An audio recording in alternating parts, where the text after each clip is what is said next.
Welcome to Brain in a Vat. We are delighted to be joined by Rivka Weinberg, and we're going to be talking about procreative ethics. Rivka, would you like to start with some thought experiments? Yes, I'd like to start with two. Each one illustrates a different way, different framework of looking at procreative ethics, and I think they're both flawed, and which will lead me to explain the framework that I have, which I of course think is not flawed. The first case I'll discuss is Parfit's non-identity problem. So let's say they're a 14-year-old girl and she wants to have a child to love or whatever reason she has, and you're trying to talk her out of it because, of course, it's not good for her. That's one way of talking her out of it. But you also think it's not good for a child to have a 14-year-old mother for all the reasons we know. And so you try to explain this to her, and she says, but if I put off having a child till I'm 24, the child I would have had at 14 is no better off. That child would never exist. And so you do this child no favor by delaying your procreation to a more responsible time. And you do this child no wrong. It's not wrong to have a 14-year-old mother, because you wouldn't have a 14-year-old mother, you wouldn't exist at all. And so you have and if your existence is worthwhile, on balance, you have no complaints to your 14-year-old mother for not waiting till she was 24. That wouldn't do you any good. That's one way of looking at the non-procreative ethics, and that's a very permissive way. It implies a very low standard of procreative care, that the only thing you have to do in order to permissibly procreate is make sure that your children have a life that's worth living on balance, or likely to have that life. I think that's a mistake, and I think it's a mistake because nobody needs to exist. So the 14-year-old can say, of course it's bad for me to have a 14-year-old mother. So what if I wouldn't exist otherwise, and we wouldn't be talking about it? I wouldn't have a good at all. So that your existence itself is just the scale on which we weigh the goods and the bad things in your life. It's not hanging in the balance, and it can't be used to justify procreative negligence. So that's one case. The other case is directed at the view that procreation is almost always wrong because life is bad. David Benatar has this view. Life is bad, meaning it's just bad for people. It's contrary to human well-being. It's contrary it's a life of suffering. And then people say to Benatar, but people are happy. And he's like, they're deluded to be happy. So here's the other case to address that. Let's say we were running an experiment to satisfy our curiosity, and we're going to design and create, we'll call them peeps, sentient, conscious, intelligent beings who have everyday enjoyable experiences, but they also suffer a lot. Some of them lead lives of great anguish. They experience mental suffering, physical suffering, all kinds of suffering and joy. But a lot of the times they interpret their suffering and they're like, no, but it doesn't matter. They attribute meaning to it. I learned from it. It's all beautiful or something like that. And if you ask them as they're like wincing from the pain, whether they're glad to exist, they're going to be like, of course. And if you point out that they're wincing, they'll say, yeah, but at other times I'm dancing and laughing, or I need to wince sometimes in order to appreciate the great things. Some of them don't feel this way. Some even kill themselves, but most of them don't. Are we doing anything wrong by running this experiment? You might say, of course, we're making people suffer, and it's only adding insult to injury that we make them masochistic or wired just weirdly enough to derive enjoyment from it. But other people are not even clear why we're asking the question. They're like, what's suffering? Enjoyment isn't suffering. And so the point of this thought experiment is to show that you can't argue like Benatar does, that there's some objective way to decide whether life is bad for people, even if they think it's good. You have no sort of special authority or special knowledge to say this, and it doesn't make sense to say this. So you cannot say on that basis, maybe there's other basis, on that basis that having children is always wrong. Those are the two frameworks that I think are extreme and a mistake. The framework I have instead is, I think of procreation as a case of imposing a risk. You impose the risk of a life and all the good things and bad things that could happen on the future person that you're going to be creating. And the risks differ depending on the likely circumstances and on your circumstances. And then we can judge it the way we judge other cases of risk imposition. So let's have a look at your case where we're determining whether it's right or wrong to bring a new being into existence based on the risks. Mm-hmm. Now, if I could remove the risk factor and give you a certainty, which is that it is certain that your child will have, on balance, more pain than pleasure in their lives, would that be a reason not to have the child? The reason I don't like the scale you're using, which is hedonistic, measuring pleasure and pain, but the basic concept behind it, I would agree with. So what I say is, let's look at I look at it in a different way, because when you're imposing a risk on somebody, generally speaking, we look, in order to assess whether that's permissible, we say, what are the costs to you of not imposing the risk? Let's say of not driving a car. What are the costs to the person if the risk blossoms into a harm, if you hit somebody? And then we decide benefits and burdens. So let's take the same kind of case, even though we don't. So we say, what are the risks that you're imposing on the child compared to the burden of you of not having children? Let's say we say, no, it's too, so you have to, those are the ways you compare it. And the way I think you can do that more easily is to say, would it be rational for me to accept the risk I'm imposing on my child in order for the freedom to procreate, which is what I'm deriving from it? And that's how you weigh it out. If it would not be rational, here's a case where I think it's not rational. Let's say you already have a child, or even two children, which is hard to justify, even though I have two children, and you want to have a third child. And then you say, and you're already, let's say, 42. And the risk of having a Down syndrome baby when you're 42 is pretty substantial, although it's still more likely that they're not going to have Down syndrome. And you say, would it be worth it? Would it be rational for me to accept, let's say, the 20% risk or whatever risk it is of me suffering from Down syndrome in order to have the freedom to procreate and have a third child at 42? I think the answer is no. It would not be rational, because you already, what is the great benefit of having a third child at 42 when you're already a mother, you already have this special kind of relationship, you already have two children? It's not such a great benefit. And the cost of having Down syndrome is very high. Now, some people think it's not very high, that I'm ableist. I disagree with that. I think you have cognitive deficits, you have physical deficits, and I think there's an objective, a lowering quality of well-being for that. And that would be an example of a risk that is not worth it, not justified. In my opinion, just procreation in that case would not be justified under the framework of a risk assessment.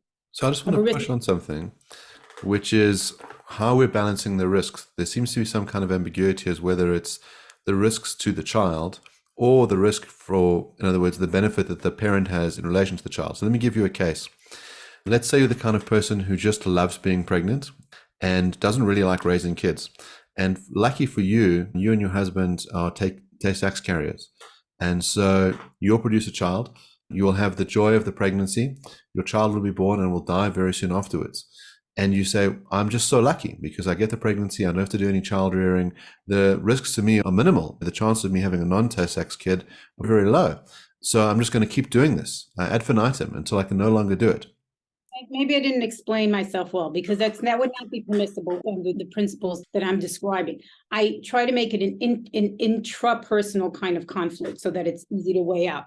And I would say, is it rational for me to accept the risk of being a Tay-Sachs child, that my mother would have done this to me? I would be born with Tay-Sachs in order for the benefit of being able to enjoy a pregnancy. That is not a worthwhile risk. So I think that's the one move you can make, right? Which is different from asking from this perspective of the child. It might be that you say, I'm the kind of person who I'm emboldened by risks. I love taking risks. The chances of me dying on a motorcycle are what makes me do it. So I'm willing to take on all those risks. That seems like a strange paradigm because you're dealing with another human being. So that being might say, I really would have preferred if you didn't take these risks with my existence, given what you knew. The fact that you were willing to take those risks, is neither here nor there. You've got to ask it from the perspective of this impartial being. So I agree with you that you need an objective standard. And so what I would say, a risk is irrational if everybody would have reason not to take it. And I also so you have to define what counts as a good. I talk about procreative goods, being able to have physical health, nourishment, an ability for an education, social interaction. So I define it in certain ways such that if you are an outlier, that does not factor in. It's not a subjective assessment. So there is a constraint on the kinds of goods that count as procreative goods, and it's an objective standard of sort of, if I think about welfare, I'm an objectivist, sort of like an Aristotelian Nussbaum sen objectivist theory of human welfare. So it's not subject to that, because that would be unfair to the future child. It's not your fault that your parent has this weird or unusual preferences. So that's how I would avoid that outcome. So I'm halfway there with you, Rivka. As a probabilistic utilitarian, I love the idea of assessing whether a particular action now is right or wrong based on the probabilities of X or Y occurring later. And I really like that. But then you threw away my lovely hedonism, right? So you replaced it with these sort of rewards and benefits, and you took away the pleasure pain calculus and you replaced it with a rationality calculus. And then there's other problems that come in. So one of the problems is that if you look at the science around and the economics around decision making, there is no objective principle for how to determine risk in a certain situation. So what do I mean by that? When you have a lottery that you have to decide whether you're going to take or not. So let's say you have to choose between two lotteries. So in lottery one, you've got an 80% chance of winning $1,000, but you've also got a 20% chance of losing $200. You've got another lottery, lottery B, where you've got a 50% chance of winning $2,000 and a 50% chance of losing $2,000. How do you decide which lottery is the rational one to take? There's different principles, right? So there's a pure utility calc where you multiply the gains by the probability of the gain, and you multiply the loss by the probability of the loss, and you add them all up, and you come to a decision.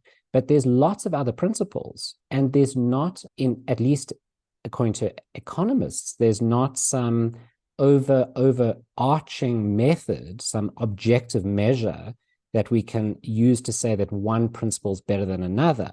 So then I start to think more along the lines that Mark does. So I think, well, it seems to be up to each person the rubric that they use to determine the calculus for what kind of risks they're willing to take. So some people be more risk averse, some people be more risk aggressive.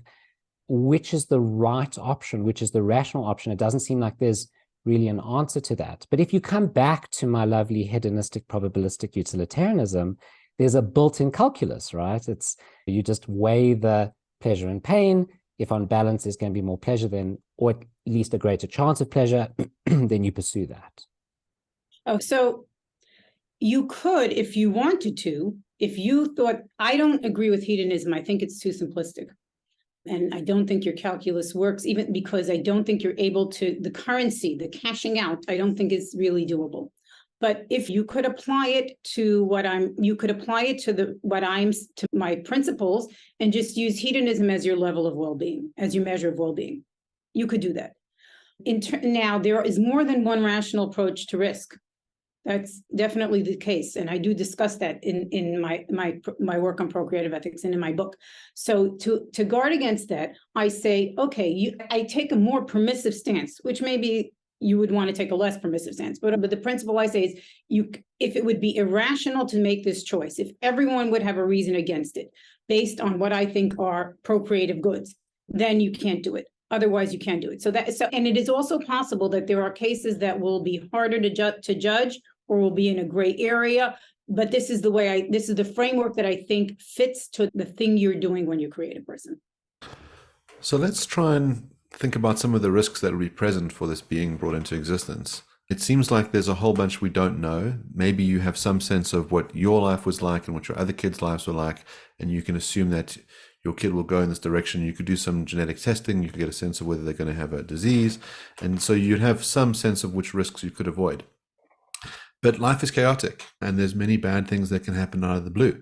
Your kid could be in a car accident and be maimed for the rest of their life.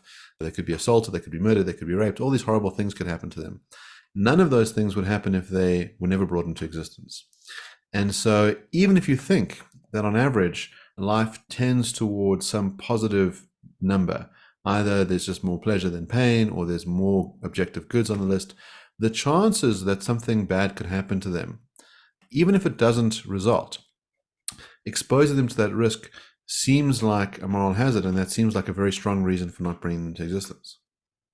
I think now let's look at risk and positions generally. You can drive safely and be a good driver, not be drunk, and still kill someone. It's a terrible outcome. You can't guard against it, but we still allow you to impose the risk because we think the burden to you would be greater than the harm you're exposing the other person to, the potential victim to, and that's how we weigh it out. It is still more morally conservative not to have children, not to drive a car. I agree with that. So I think that it is only our very strong interest in having a child that could justify imposing this sort of a risk at all.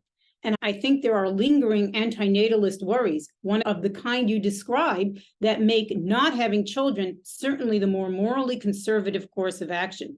Nobody needs to be born. So if you want to really be more conservative, make sure you're never doing something wrong. You won't drive a car, let's say, then you have to do other things. So that's a little bit different because it exposes other risks. Maybe it's more complicated, but not having a child, yeah, that is a more morally conservative course of action for sure. It is only justified because of how much it could mean to you to do it. And you have to, and you make your best guess, and you try to set a standard of care, like be an adult, have enough money to support them, things like that, the same way you do with driving a car. But basically, I agree. You cannot guard against all harmful outcomes, and therefore it is more morally conservative not to have children. So one of our previous guests, his name's Connor Kianpur, he holds the view that when you're determining where a child will be raised, it's only the child's interests that should matter and not the parents' interests. Now, I'm not saying I agree with this view. I disagree with this view. But what's interesting about your position is it sounds like it's both the parents' interests that matter and the child's interests that matter. Because when you discuss the driving case, it's both the driver and the potential victim of the car accident that matter. But the driver seems to be weighted quite heavily, at least half. So the question is, how do you respond to people who say we should disregard parents' interests entirely when making decisions about children? We should only care about children's interests. I just don't see why that would be the case. Everybody counts. So I don't know why you would discount. You might say that, and I don't know the argument about where people should live, but you might say that in certain cases, there's the responsibility goes from parent to child, not the other way around. So that's one way of discussing who has to take care of who, let's say. But to think that you could have a print that every parent has to do the best they can for their child. I don't think that's true. What if the best you can takes so much out of you and a little bit less would be fine? So I don't see a rationale for saying that the parents should just not count. They're people also. I don't know why they wouldn't count. So I don't see I'm not persuaded by that point of view. So Connor's claim comes in an episode we did on parental licensing. And he says there's two different ways we can understand parental licensing. The one is that in order to procreate, you have to have a license. So you can imagine that every young girl gets fitted with Mirena, and once you pass a test, we take the Mirena out, and now you're allowed to have kids. That's not the view that he argues in favor of. He argues in favor of a separate view, which is once you've had the kid, you should have a license to determine whether you get to raise it. Now, I wonder, given that people, let's say, will expose their children to different kinds of risks, either through bringing them into the world, maybe they've got various genetic issues that could lead to the kid being born in a worse off way, or that they're going to be the kinds of people who would raise their children in some negligent fashion. Whether you think that we could have either of those two parental licensing schemes, whether they'd be permissible or required.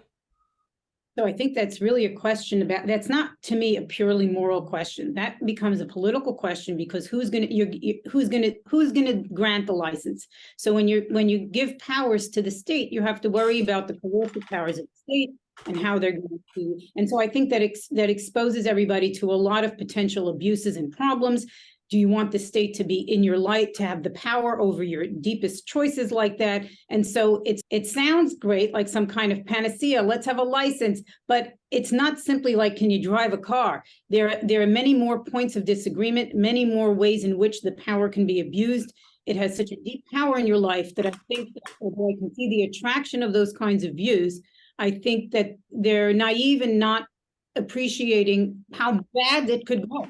And who's going to do this judging? So I would not be in favor of that. At risk of trying to defend a view I really don't believe, I think his argument for the claim relies on something like this intuition, that children are a powerless group compared with their parents. And so we should always hold the interests of powerless groups, at least relatively powerless groups, to be more important. We should always weigh them heavier. Yeah, I think that's the wrong conclusion to draw from the powerlessness. I agree that children are particularly vulnerable, so we should look out for them. We should have, let's say, child abuse laws that are more stringent as opposed to the horror, or more enforced. We should try to teach people in high school, we should teach child development so parents know what to expect. Child raise, there's other things that we can do to protect the vulnerable. You don't say that their interests are more important than someone else's interest. All people are of equal moral value. So I think that is the wrong solution to the problem that he's talking about. The problem of vulnerability is protection, not greater moral importance. So I want to turn to something you alluded to in your first thought experiment, the non-identity problem. There's a view that we have obligations to beings that don't yet exist, that we should be custodians of the environment, that we should create a world filled with justice, not for ourselves, but for these future generations. Do you think we can owe these beings something given that they don't yet exist? Yes, but I think it's complicated, and I've written a lot on this topic metaphysically. I think so there's different ways to divide up the ontological grounds. The way I think is the clearest is to say there are people who do exist, there are people who will exist, we don't know who they are, but they will, and then there are people who could exist but won't. Like the fourth child I chose not to have. That's like, I would call that a merely possible person. Possible in theory, but will never exist. A future person is someone who will exist in the future. We just don't know which particular person it would be, or something like that. A future person is a person. They count just like you count. And so I think we do owe things to future people if we have a good reason to think they're going to be there. Sometimes we have epistemic problems. Like, what will future people need? Will they need oil, or will they have converted to a different form of, should we conserve coal, or should we not worry about it because we're switching to solar? That's an epistemic problem of how do you properly attend to the interests of future people. But I don't think we owe anything you might think, well, you should have as many children as you can have that will have a good life. I don't think so, because the risk is always there, but that's it. But besides for that, I don't think you owe anything to a merely potential being whom you choose not to create. You only chose, so and this kind of clears up something else called the procreation asymmetry, which is you shouldn't have a child that's going to be miserable, but you don't have to have a child that would be happy. And how do you explain that? I find it very easy to explain. If a child would be happy if they were born, but you never have them, there is no subject for this loss or deprivation. It is a merely possible person that does not count. It's a fiction. It's a notion. If you have a child that's going to suffer and you have that child, then you have a real victim. You have a live future person that's going to suffer. So that's how I think, that's why I divide people into actual, merely possible, and future. And I do away with the category of possible, which combines merely possible and future people, because the future people that could exist but won't, they don't count. Whoever's going to exist, they're real people, and we have full responsibilities to them. So if I understand correctly, you have responsibility towards a future person that you choose to bring into the world, but not a responsibility to someone who you don't choose to bring into the world. Is that correct? It depends who will exist or won't exist. Sometimes a person will exist. Let's say the word choice is making me pause here, because there could be future people that I don't bring into the world because I choose not to have children. But like my sister is going to have children, and I shouldn't wreck, let's say, our family compound or the environment in general. Other people's children count also because they're future people just like any other person. So it's whoever will exist, we have obligations to, if anyone chooses to bring them in, I think, into existence, not just you. Okay, fair enough. Now, think about this case. So I come to you, I'm God, and I come to you, Rivka, and I say to you, we live in a deterministic world, and I can tell you for sure that if you have a child tonight, that child will become a great doctor who will save humanity. It's deterministic from the point of your choice onwards. But you could choose not to have a child tonight, and then you won't bear that great doctor of humanity that will cure all the cancers and find amazing genetic treatments and etc. So they're really going to bring about a lot of good. It feels like you're doing something wrong if you choose not to have the child that night, especially if you have no strong reason not to. Suppose it's like, I could have the child tonight or tomorrow night. It doesn't really matter to me. I've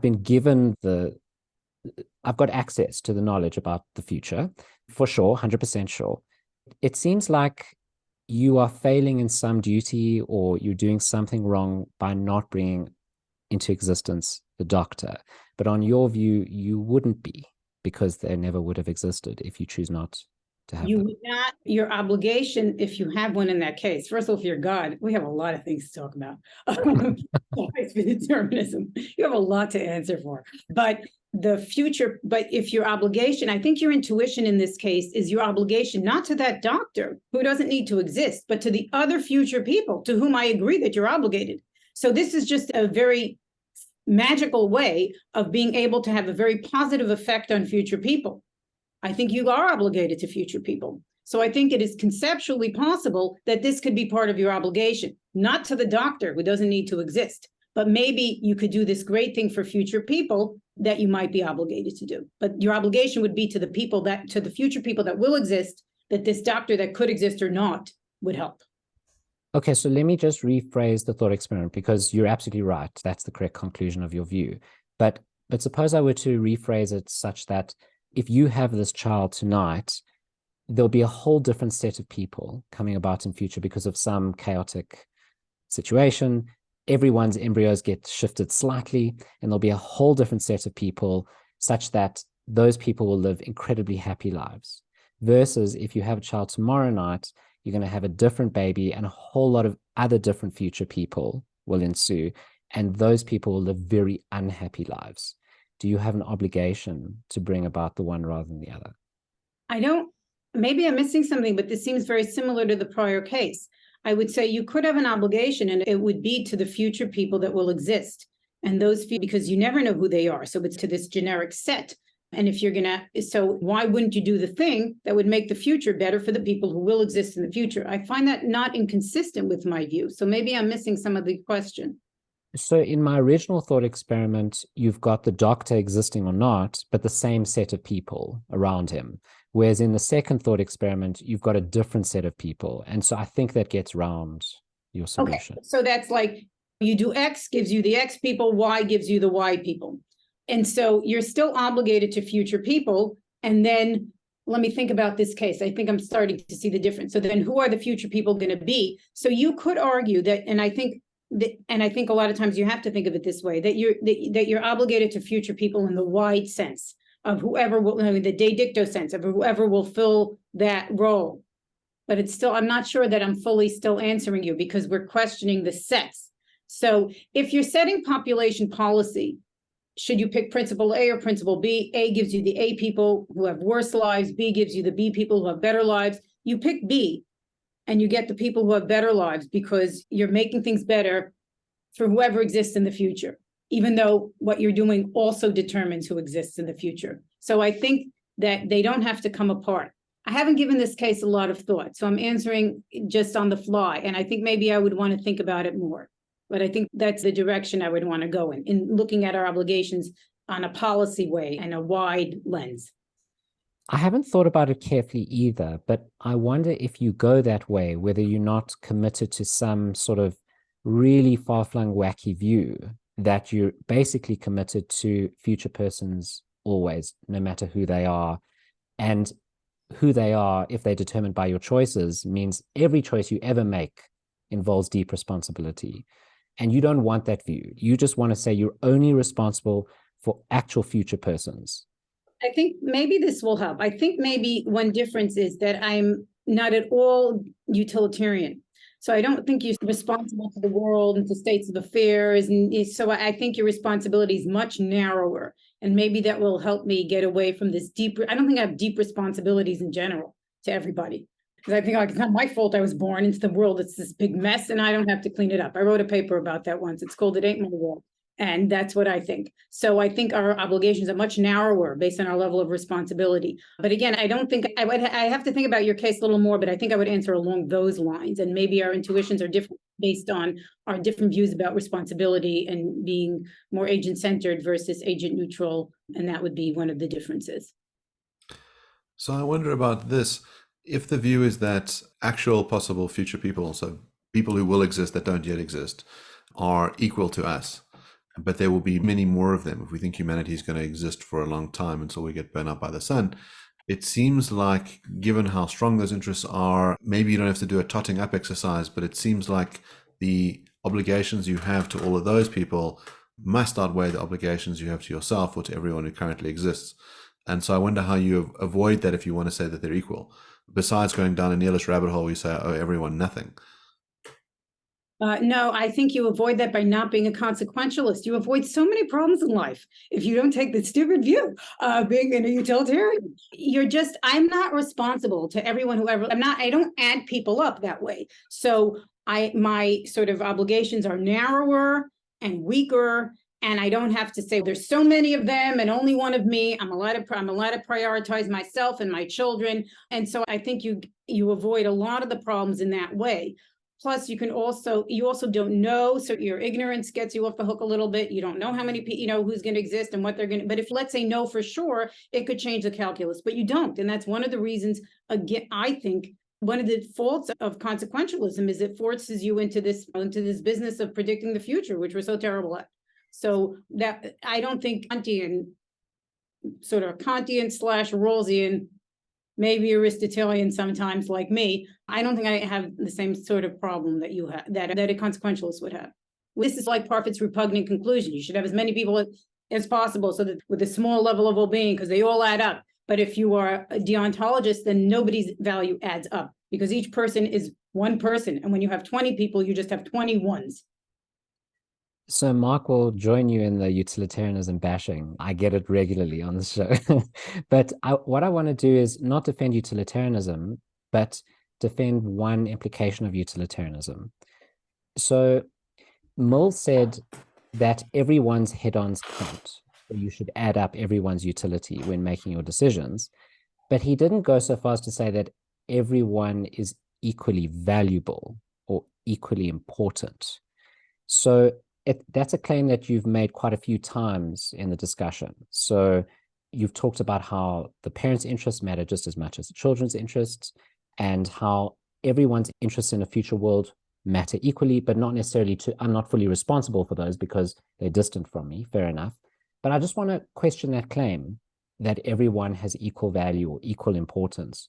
Why do you think that's the case? So I think there's a different, one of the reasons that Mill just says he didn't add up because he thinks about states of affairs. He's not thinking about it. Utilitarians want to maximize a state of affairs, not looking at how it's at each person. When I say everyone is of equal moral value, that means that they have a special status as a person that constrains the way I'm able to treat them. I can't use them for my purposes. I can't poke their eyes out for no reason. It's a constraint based on a status. It doesn't run, so I don't run into these problems. Because that's what I mean, and that's what deontologists mean when they say everybody is of equal value. It means everyone has a special moral status that constrains the way you can treat them, but it's not that everyone's happiness, you have to pursue it the same as your own. Like those things that's just not the way deontological ethics works. So I wonder if you're in this situation where you say, look, I don't have to add up the well-being of all these future generations. So I don't actually have to care about the environment. I'm not using these people as a means to anything. They don't exist yet. So I can trash the environment, I can trash the institutions. It's going to reduce their well-being, but I'm not a utilitarian. I don't have to do that calculus. I just have to work out whether I'm violating any of their rights. And I'm clearly not, because they don't exist yet. Once they exist, then I can start doing the rights violations. But before they exist, how could I violate their rights?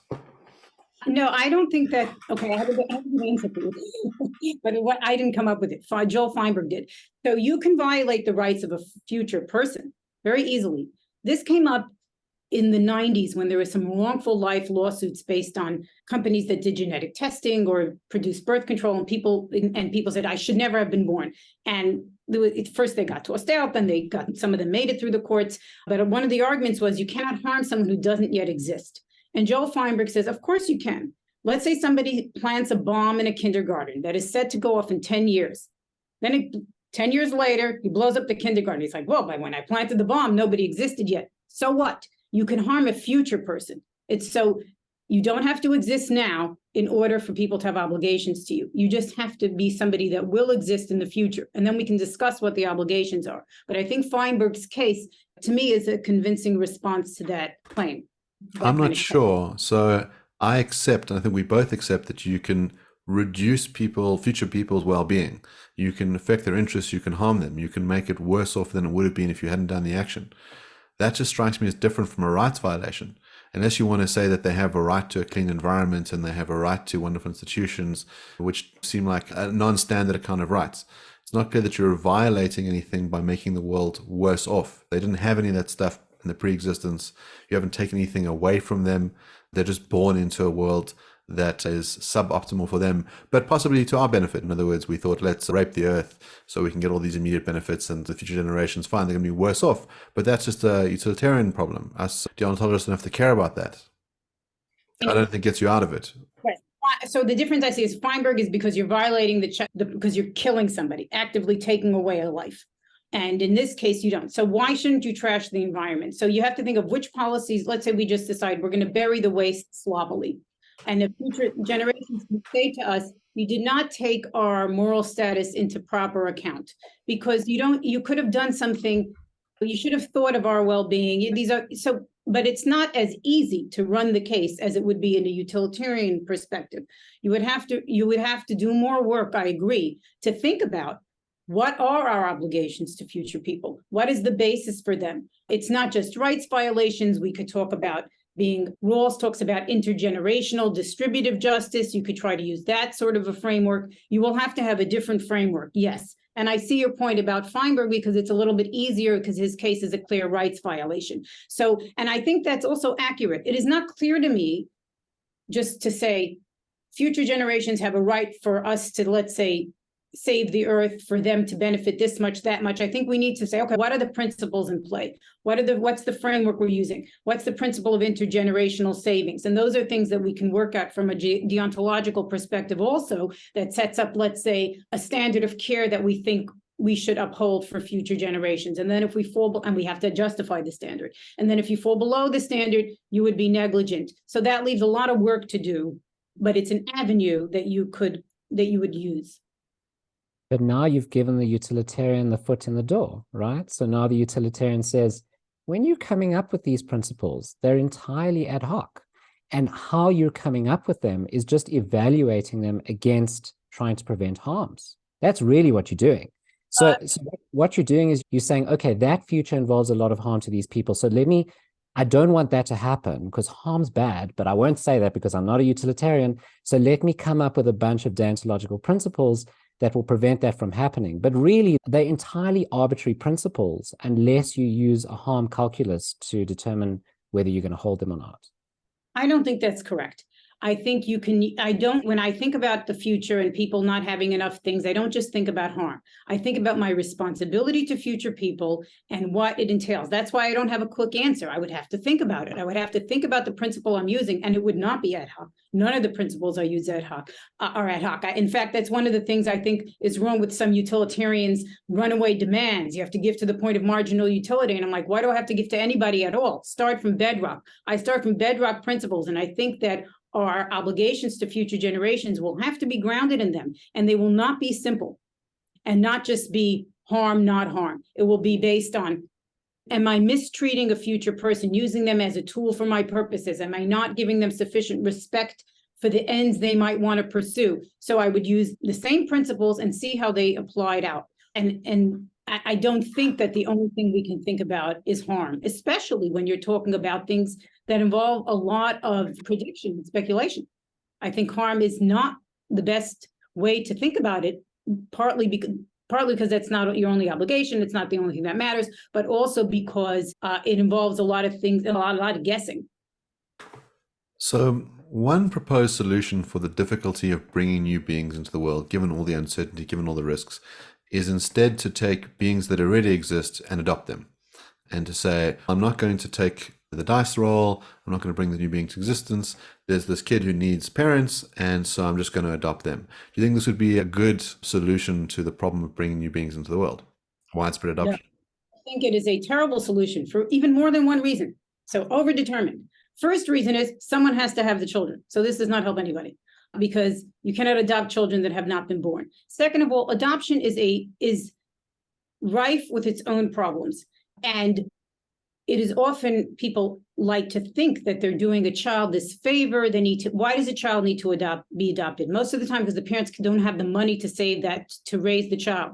It would probably cost less for you to give the parents, the biological parents, the money to raise the child than you're paying the adoption agency to adopt the child. So this whole saving a child by adopting them, it applies to much fewer children than we originally think. But basically, simply put, of course, you cannot solve the problem by adopting children because somebody has to have the children. Now, there are some cases where where the best case scenario is adoption. I think that there are cases like that. And in that case, if you have that opportunity, yes, it is more, then you get around this problem of bringing new people into the world. However, another problem with that is that, because I remember thinking about that for myself, and I thought, but if I adopt, there are not enough children to adopt based on how many people want to adopt, people who are infertile, who can't have a child. So the other thing you're doing is taking that opportunity away from somebody who could not have a child biologically. So it is, that's another problem with adoption. But adoption generally, it doesn't solve the problem. It creates many of its own problems and also creates another category of people you are harming, which is the people who cannot have children on their own biologically, who are looking at this small, I hate to say market, but it is a market because there's a lot of money involved in adoption. So I think there are many reasons why there's like a whole little philosophical cottage industry on this question, which is entirely hypothetical because there are very few children available for adoption and the lines for them go round and round the block. And so you're not really doing anybody a favor, and it also has its own problems, and somebody has to have the children. It's going to be contingent though, right? So perhaps that's the case in the States, but in South Africa, we have a huge number of orphan children who don't have adopted parents. And here you've got the other problem. So you've got not enough people applying. So would your calculus change there in this situation? Absolutely. Yes. If it was really the case that you could, that the adoption would solve a problem rather than create a problem, and then you would not have to impose a risk on a new person, then yes. And then you would have to think what you are losing by procreating, by having this parent-child relationship. But you would lose, it would be a loss of a biological relationship, which I think is a legitimate loss to think about. And you would have to think about whether whether you're obligated to have that loss. Whether it would be rational, you'd have to think, well, what child would I have? And would it be rational for me what kind of risks am I imposing? Would it be rational for me to accept those kinds of risks in exchange for the freedom to procreate biologically when I could adopt instead? That is a cost. It's a much smaller cost than procreating, than not having children at all and being able to adopt. So one of the ways that people cash out this distinction between having a biological child and having an adopted child in terms of the benefits to the parents is that some parents feel that their lives are more meaningful if they have a biological child. Is there any reason to believe that? I think there could be, because I think the continuation of a family line can mean something to people. It can have a significance or a value. I think there's a value to a biological relationship. I know a lot of people try to just say there isn't, but I see no reason to find that plausible. We're primates or animals, and most people care about it. And so I do think that it's something. That doesn't mean it's everything. And there are plenty of biological relationships, so that are the worst ones that we have in our lives, and no shortage of adoptive relationships that are very deep and very meaningful in different ways. Adoption gives you a different kind of meaning because you're stepping in to help somebody, if that's truly the case, which I think it only is in a minority of cases. But I think that there is a legitimacy to say that there's so many ways for something to have meaning, and biological relationship is one way. So I want to explore the relationship that meaning can have with regards to bringing new beings into the world. Can you tell us a bit about the different kinds of meaning that you could have and what procreation can do to fulfill these kinds of meaning? Okay, so I think I think that there are three kinds of meaning. There's what I call ultimate meaning, which is the point of running your life as this project that you do of its own. You run your life, you lead a life, and the point of leading the life, the valued end, the purpose for which you're doing that would be ultimate meaning. I don't think anyone can have that.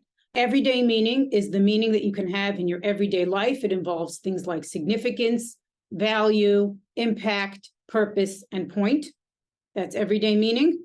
And then cosmic meaning is meaning based on your role in the cosmos. So if you look at having a child, it will not give you ultimate meaning because nothing's going to do that. Very sad. Whether it gives you cosmic meaning depends on what you think your role in the cosmos is. If you think your role in the cosmos is to populate this little corner of the galaxy with human beings, then maybe it adds to your cosmic meaning. I don't think cosmic meaning matters so much. I don't know why you should care so much about your role in the cosmos. What's the cosmos doing for you? I don't really understand that. And maybe you think you're doing God's will, but then why should you do God's will? Why doesn't God take care of himself? So I can see that some people think that having children enhances their cosmic meaning. I haven't seen a convincing case for that. Now, let's talk about everyday meaning. Having children is certainly of great significance to people. In fact, it's one of the best examples of significance because you care about almost everything about your kids. They don't have a friend, you care. They lost their lunch, you care. You wouldn't care if you lost your lunch or if you're missing your favorite, I don't know what, set of gloves, right? And if they're really suffering, you suffer terribly. So it's very significant to you. You value your child, you have love and intimacy, you have a great impact on your child. That's why you worry so much of every time say something that you shouldn't have said, and oh, you're going to screw them up for life, which you are. And so you have an impact and you have a purpose. You have this valued end, your child and the relationship with your child, and you can do a lot of things for that purpose and with that in mind. And so it can, and it also, another aspect of meaning is explanation, and having a child can make sense of a lot of the things you do. A lot of your life, you're doing it so your child can have a better life, or your child can have basic things. You work so that you can feed your child. That renders your life explainable and coherent. And so these are all the ways in which having children really can be extremely meaningful in this everyday sense. And that is part of the reason why I think it is sometimes permissible to have a child, even though you're imposing such deep risks on the child and risks of some certain disappointments, like not having ultimate meaning, because of how meaningful it makes your life in the everyday sense. But I'm guessing ultimate meaning is ultimate. It's really important. And so if you're bringing a being into the world that you know is going to have no ultimate meaning, even if your life is going to be filled with everyday meaning, and even if their lives, this child's life, this future child's life will be filled with everyday meaning, aren't you still doing something on balance wrong because ultimate meaning is ultimate? I'm not sure. I think there's room for disagreement about the balance of these two kinds of meanings and which are more important. Some people are like, why do I care about ultimate meaning? I have everyday meaning. My life is full of meaning. It's rich with meaning, and I don't care if it's ultimately pointless. I think they're making a mistake. I think everyone should care, but I don't think that you have to care to the point of deciding that your everyday meaning doesn't make your lack of ultimate meaning worthwhile. I don't really know how. I don't have a good answer because I'm not sure, and I'm not sure how it lays out. And I'm not sure there's only one way to decide which one is more important. But I do think that it's true that when you create a child, you're putting a child in a position where you know they will not have ultimate meaning. Hopefully they will have everyday meaning. And the conflict just, I don't know how to resolve the conflict. And I'm not sure that there's only one way to look at it. I think it might be reasonable to look at it in different ways, because I think that purpose is more important to certain kinds of people who like work and like aiming at things and goals. And I think that there's at least that difference. That's not an objective difference, but maybe a temperamental difference or a psychological difference. So if I understand your account of ultimate meaning, the impossibility of ever attaining it is because you cannot ever step outside of your life. You can have various projects, those projects can have a point, but there can never be a grand point to your life. Now there's this Jewish Orthodox view about the nature of God, which is that in the beginning, all there was God, but for God to know itself, it had to create a separation. It had to create something different from itself. And so it splits. And then it is able to know itself through everything else. So God is everything, but there's also the separation. And I wonder if we can draw an analogy with the child, where the child is separate from you, but it is also like you in some kind of way. It is a way of stepping outside of your life, and on that basis can give you ultimate meaning. I wonder if you think in the God case, that being who has divided itself and stepped outside of its own nature to observe itself and its creation has given itself ultimate meaning. Maybe in some way that the parent can't give itself ultimate meaning. So I think the reason that nobody, not even God, can have ultimate meaning is based on the nature of values, that they lie outside the projects and the efforts toward which we aim them, and the nature of a life, which is that it includes its entirety. So even though your child is outside of you, your value that you have for your child is in your life, not outside of it. And so that doesn't give your entire life a point. Now, I don't really understand the God case. So I'm not sure what I'm not answering about that. I don't understand what it means to, so if God is, so that means that we're God, people are God, we're like a piece of God. Yeah, that's the claim. So that everything is part of God. God is able to know itself through you. And also the idea is that it's a panentheist view. So everything is housed inside of God, but if everything ceased to exist, God would still exist. So there's that separation. And that's why God can be outside of itself. And that's why that being could have ultimate meaning. But the separation, the value is still within God's existence. It's not out, it's part of God's project. It's in it. So it doesn't give it the ultimate value. So the reason you cannot have ultimate meaning is because you have your life includes all the things you value. And so the project, the meta project of running your life has nowhere to reach outside of it for a value. I think the same thing would apply to the example of the God case that you gave, because the value would still be within God's running his own little project. Own little sadistic game that he seems to be playing with us on this scenario, and I don't think that would give God ultimate meaning either. I think ultimate meaning is metaphysically impossible, even for God. So right at the beginning of this discussion, when you were setting up your thought experiments, you mentioned Derek Parfit. And I wondered whether, if you took a Parfitian line on personal identity, if you took his conception of personal identity, whether your view would fall apart. So his view of personal identity is that it's not one-to-one. So you can split. And the borders of your life are porous and they move as people become more or less similar to you and as they enter into causal relations with you. So when you say your life is entirely within your life, I think he'd probably disagree with that. I think he would disagree he disagrees that you have personal identity, period. It's not that it's porous. There's no such thing. I'm not sure what follows from that very bizarre view in a practical, realistic way. You know what I mean? So we don't exist. We're just these relations of, I think, values or something like that, or what we care about, or things like that. But it's still, so on that view, I guess we're not running a life project because we don't have one life to lead, one life to run. I don't see that we could have ultimate value or ultimate meaning, because ultimate meaning is about the meaning of the whole life you lead. So I guess you don't have that problem because you don't have a self and you're not leading a life. I don't know how it is to really live in a Parfitian way. Parfit said there's no personal identity, but there is continuity. So you do survive, you do continue, but you don't necessarily continue as one thing. You continue through a multiplicity, you branch, possibly. Some people don't. The example I like to use is years ago, my grandmother died and I inherited her dishwasher.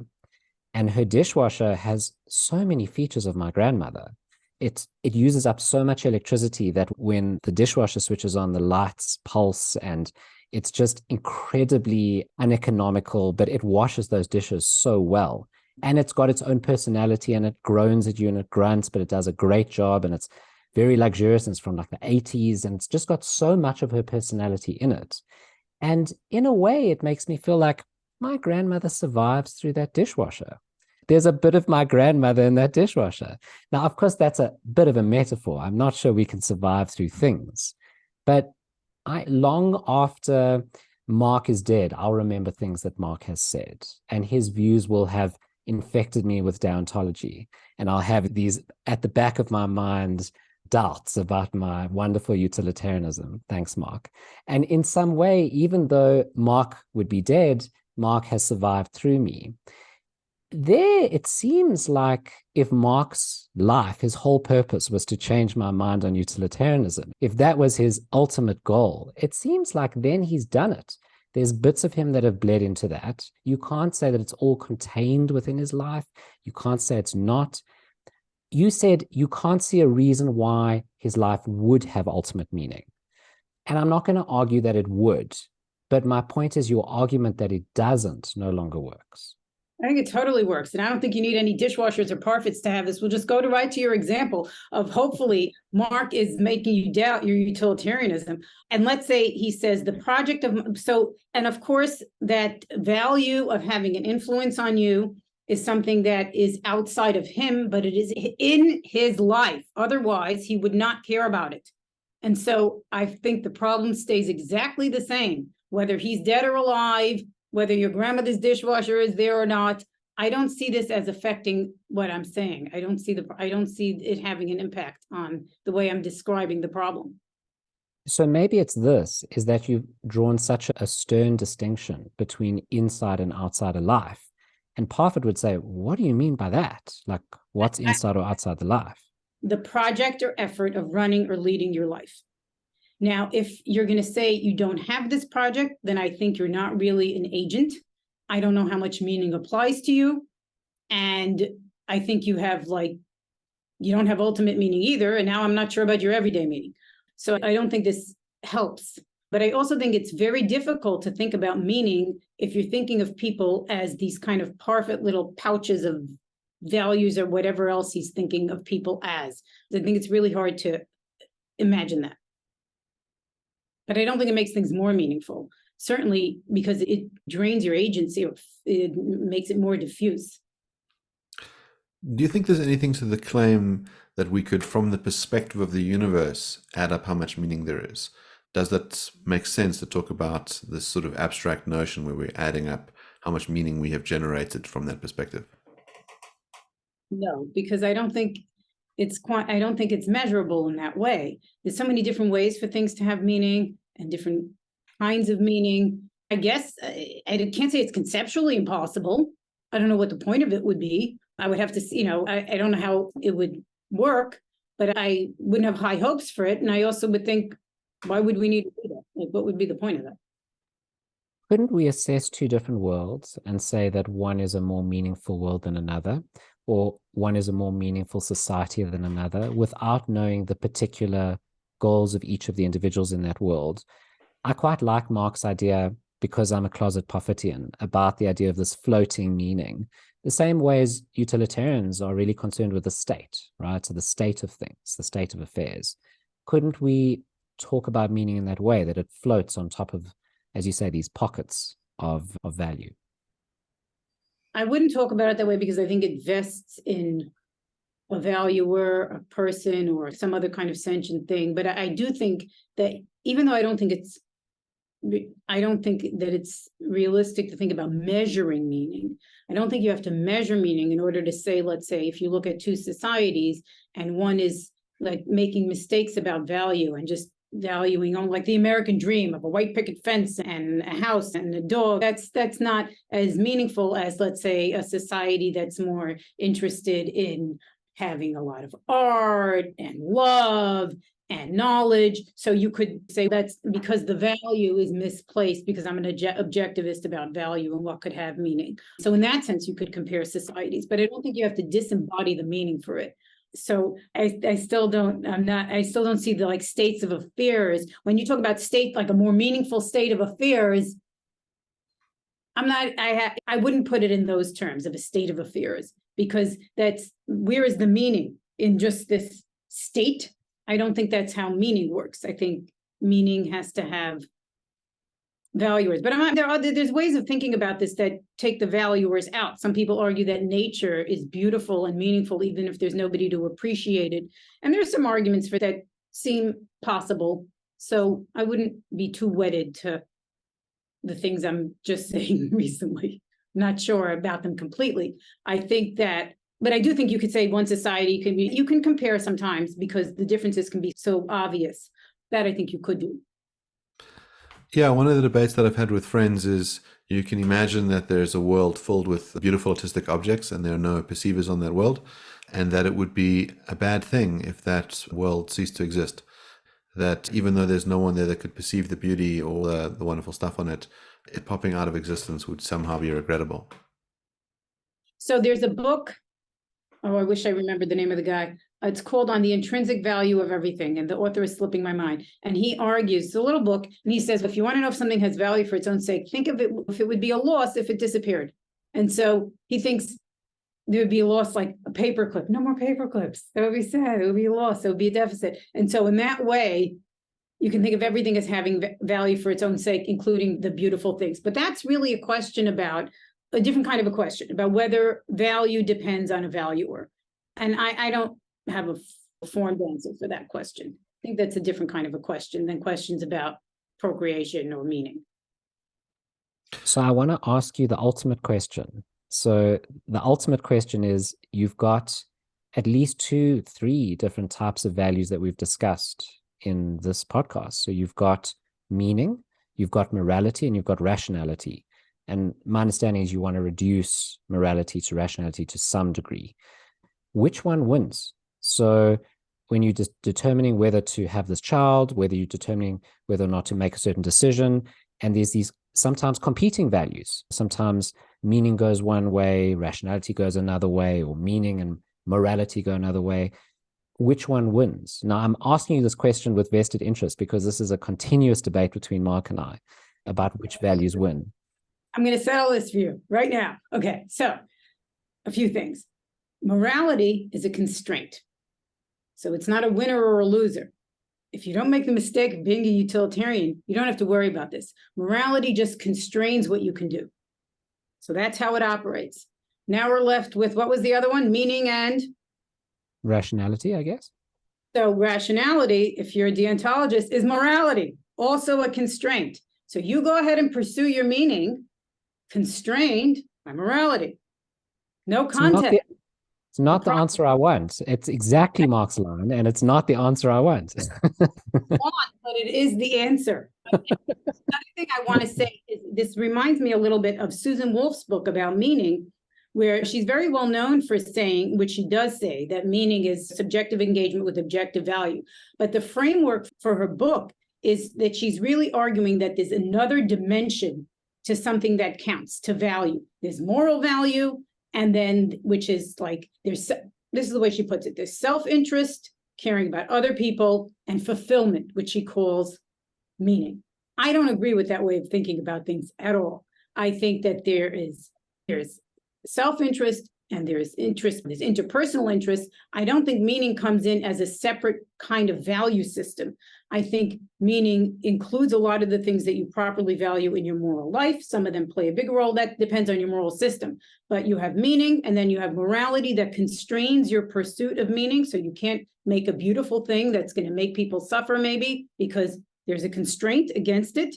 And rationality and morality are really just two ways of saying the same thing. So you have meaning or anything else you want to do with your life constrained by morality. You don't need to rank. It's not how it works.